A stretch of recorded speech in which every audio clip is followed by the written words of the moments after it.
That way I can post it later. 2/3 s minus 8 less than or equal to 3s plus 6 because we distributed the 3.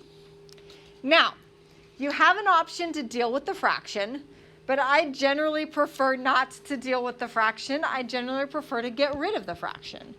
And we can do that by multiplying every term by the common denominator. And in this case, I only have one denominator. So I can multiply every term by 3.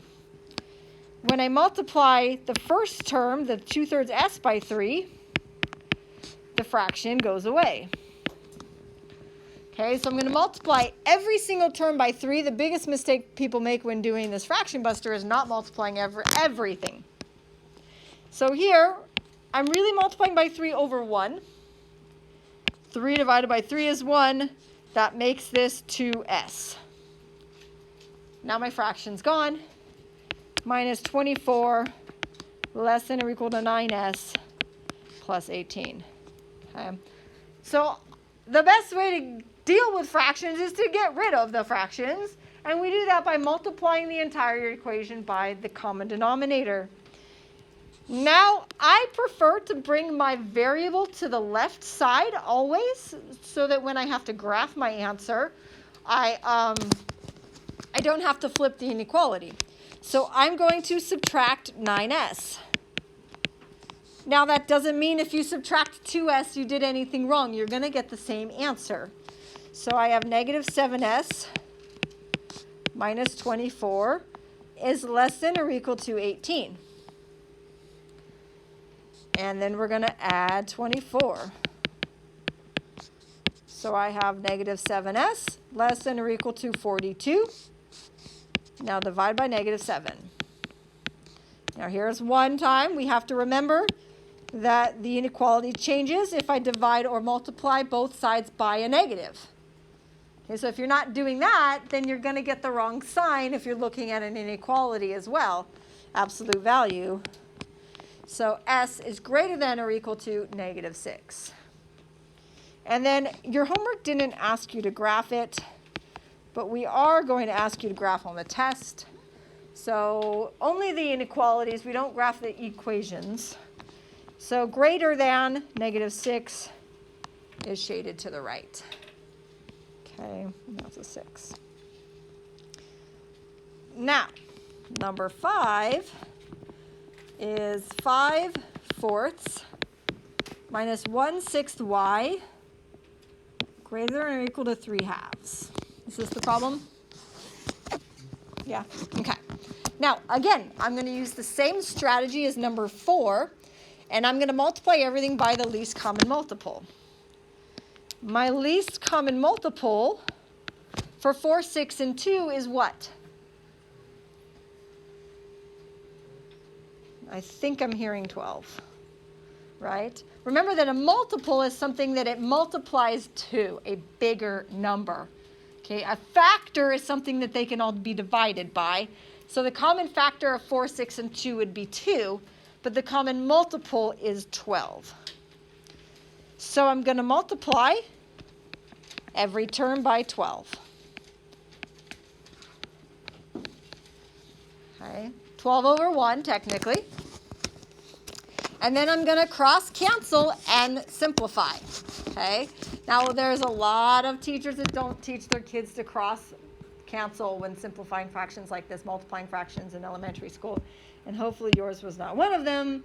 But canceling like this is going to keep your numbers smaller, right? And it makes it more easy, or it makes it easier to do without a calculator, because you're not going to get a calculator on the test. We actually don't even use calculators till like second semester. Okay, so 12 divided by 4 is what? 3. And what's 3 times 5?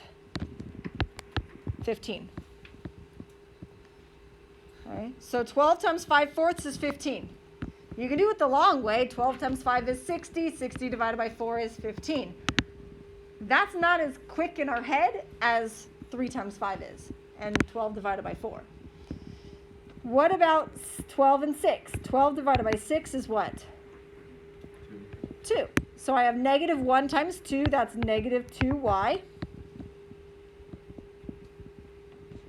greater than or equal to? And what's 12 divided by 2? 6. And what's 6 times 3? 18. Now I've gotten rid of my fractions, and it's a pretty easy equation to solve, right? Subtract my 15. Negative 2y is greater than or equal to 3. Divide by negative 2. And y is greater than or divided by a negative, so it becomes less than or equal to negative 3 halves. That's a closed circle shaded to the left. Okay, questions on that? I just didn't figure out that it was least common multiple. Okay. So Yeah. I was so confused because Number 9, the absolute value of 2y minus 4 is less than or equal to 10. So, remember that absolute value is a distance from 0. Okay. Less than is an and statement. Okay. So this is less than, that's and that's because we're looking at, we want 2y, whatever 2y minus 4 equals, to be less than 10 away from 0. That's what the sentence says. The absolute value, so 2y minus 4 needs to be less than 10 away from 0, whatever's inside that absolute value. So when we think about that on a number line, okay, and you don't have to write this and show this every time, but this is my continual explanation as to why we write it the way we write it, right? So less than 10 away from 0 would be 9, 8, 7, 6, 5, 4, 3, 2, 1, right? But also negative 9, negative 8, negative 7, and so on. And this is equal to, so it includes the 10 and the negative 10. So these are all the numbers between negative 10 and 10, right? We can say it's greater than negative 10 and less than 10. But we don't like to write it this way, okay? What we like to do is take this like that. And then I showed this in one period, and it was like a light bulb went off, okay? Hold on.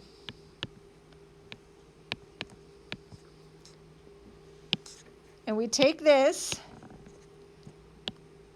and we move it right on top. That's how we make our between statement.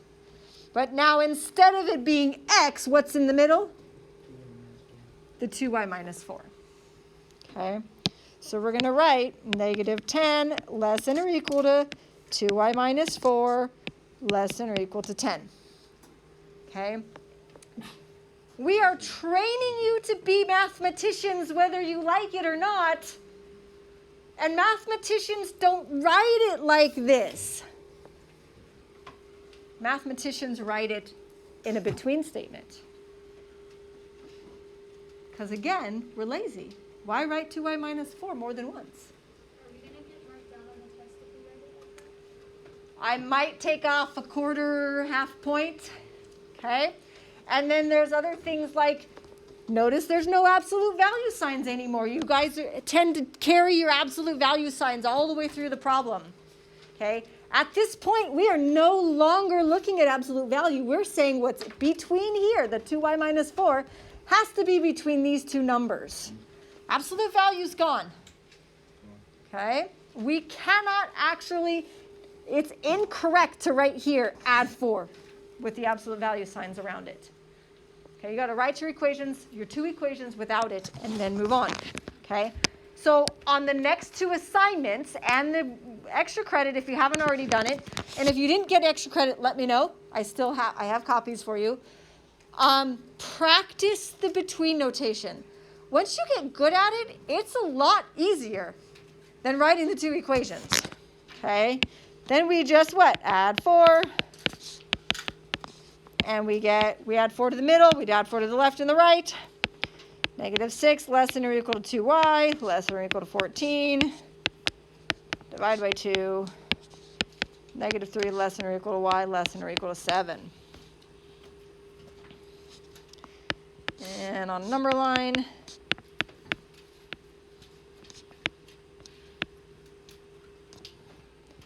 shaded between. Okay, so the y values that work are between -3 and 7. Okay. What the equation could equal was between -10 and 10. And I should have had a line underneath that one. Okay. So let's look at number 10.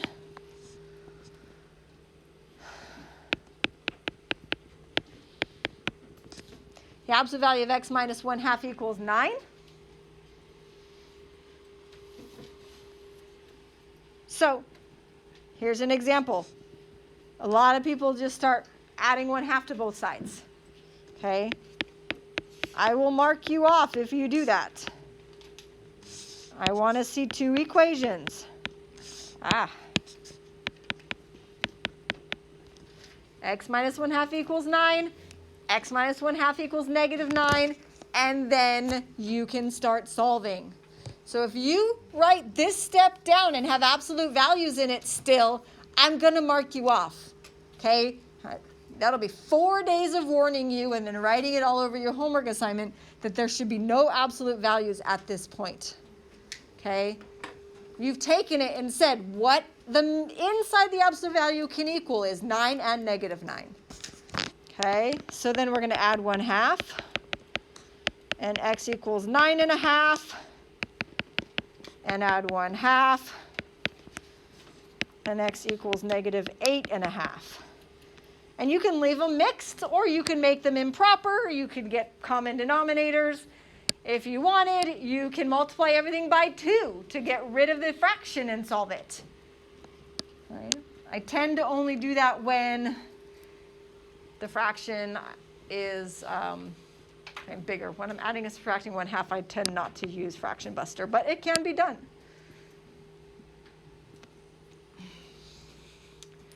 The next inequality was 12.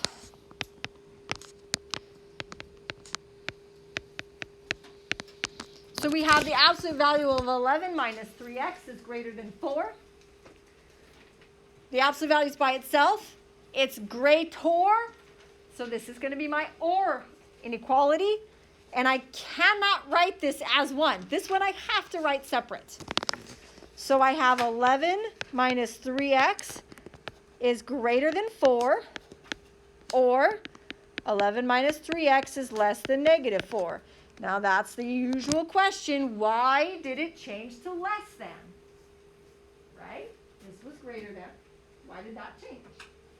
Well, remember the absolute value is the distance from 0. So this is saying more than 4 away from 0.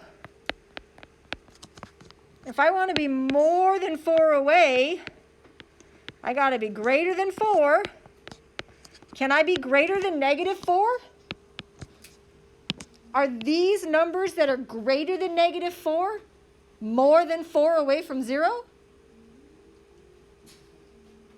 No, they're 1 away, 2 away, 3 away. These are less than 4 away from 0. So I need these numbers over here. The numbers that are less than -4. So it has to do with the fact that the smaller the value of the number, the actual bigger the negative number is, right? Like -4 is bigger than -5, which is the opposite of positive numbers. So it needs to be less than the -4. So that's my two equations. My second equation has to be less than the negative, because I want to be more than 4 away from that 0. And then we can solve them. -3x is greater than -7. Divide by -3, flip the sign, x is less than 7/3, or negative 3x is less than negative 15, divided by negative 3x is greater than 5. The sign has to change. 7/3 is smaller than 5, so it goes on the left. Open circles because it's just greater than and less than.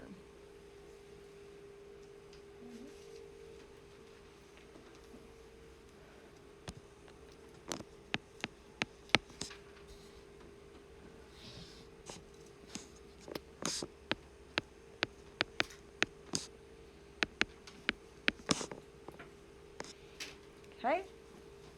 So again, I got to get the absolute value by itself. There's stuff going on outside the absolute value, so I have to add the 2. So 3n minus 2, the absolute value of that is less than 3. Now the absolute value is by itself. Less than is and.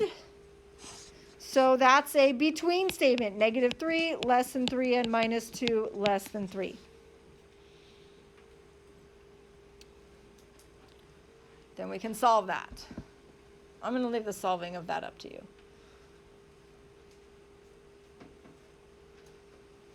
Oh, I didn't do 15. 2x minus 1 greater than 5. So greater than is or, the absolute value is by itself. 2x minus 1 is greater than 5.